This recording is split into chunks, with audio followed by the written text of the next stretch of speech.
Question देखते हैं 6 का सी नंबर देखते हैं। सी नंबर यहाँ पे एफ एक्स बराबर में दिया है माइनस का 2x क्यूब माइनस का 9x स्क्वायर माइनस का 12x और प्लस का 1। चलिए इसे डिफ्रेंशिएट करते हैं। तो लिखेंगे इसके लिए differentiating with respect to x। क्या हो जाएगा यहाँ से एफ डैश एक्स बराबर में माइनस का 6x स्क्वायर माइनस का 18x और माइनस का 12। अब यहाँ -6 कॉमन हो जाएगा। चलिए तो यहाँ क्या कॉमन है आपका -6 कॉमन कर सकते हैं। -6 कॉमन करेंगे तो x स्क्वायर और 6 तिया 18 हो जाएगा ना जी। 6 तिया 18 और 6 दूना 12, यही ना बचेगा आपका।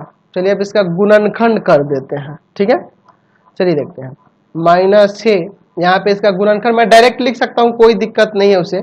आपका आ जाएगा x + 2 इंटू में x + 1, यही ना आएगा। आप करके देख सकते हो, इसका गुणनखंड यही आएगा। ठीक है चलिए आगे बढ़ते हैं। अब ये आपका f डैश x यही आया ना। अब देयरफॉर f डैश x बराबर में 0 रख देंगे। अब समझिए इसके बाद मैं क्या कर रहा हूँ। ठीक है यहाँ पर मैं क्या कर दूंगा, इसको यहाँ लिखूंगा माइनस का 6 इंटू में x + 2 इंटू में x + 1 बराबर में 0। ये -6 जाएगा 0 में, 0 हो जाएगा, बच जाएगा x + 2 बराबर 0 और x + 1 बराबर 0। यहाँ से x का वैल्यू एक माइनस का 2 आ गया और एक माइनस का 1 आ गया। देयरफॉर अब लिखेंगे f डैश x की चिन्ह योजना, f डैश x की चिन्ह योजना, f डैश x की चिन्ह योजना। चलिए f डैश x की यहाँ पे चिन्ह योजना देखते हैं। इसके लिए मैं यहाँ पे एक संख्या रेखा ले लेता हूँ। यह आपका इधर इन्फिनिटी और इधर आपका माइनस का इन्फिनिटी।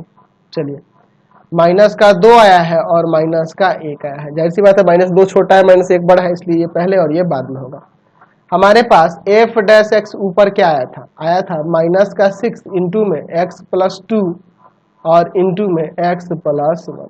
समझिए यहाँ पर इसके बीच में, इस इंटरवल के बीच में मैं कोई भी वैल्यू यहाँ रखूँ, x की जगह कोई भी वैल्यू रखूँ, जैसे मान लो -3 ले लेता हूँ, तो यह आपका निगेटिव होगा, यह भी निगेटिव। तो निगेटिव पॉजिटिव और ये निगेटिव, तो फिर निगेटिव ही आएगा, निगेटिव आएगा। ठीक है अब देखिए यहाँ पे चलता हूँ इसके बीच में आपका क्या है -2 से -1 के बीच में अगर चलेंगे तो मैं यहाँ पर ले सकता हूँ माइनस का 3/2 ले सकता हूँ। ठीक है तो माइनस का 3/2 लेंगे तो यहाँ रखेंगे तो ये पॉजिटिव और यह निगेटिव और निगेटिव पॉजिटिव, यानी इसमें यह पॉजिटिव हो जाएगा। इसके बीच में चलते हैं, इस इंटरवल के बीच में चलते हैं।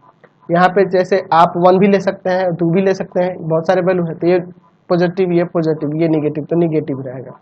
तो हम लोग यहाँ लिख सकते हैं ए नंबर में कि अंतराल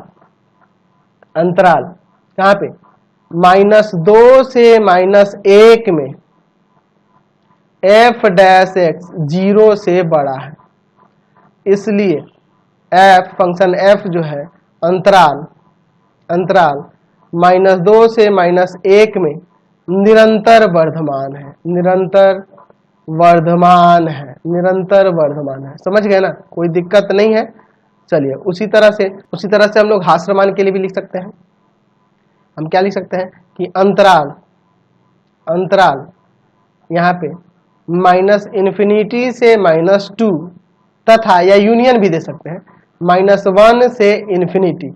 हम लोग इसे ऐसे ना लिख सकते हैं कि x का वैल्यू -2 से छोटा तथा x का वैल्यू -1 से बड़ा में f डैश x 0 से छोटा है, इसलिए f जो है अंतराल यह भी ले सकते हैं या यह भी ले सकते हैं। -∞ से -2 यूनियन -1 से ∞ में निरंतर हास्यमान है। समझ गए, कोई दिक्कत नहीं है। चलिए चलते हैं अब अगले क्वेश्चन पे। अगला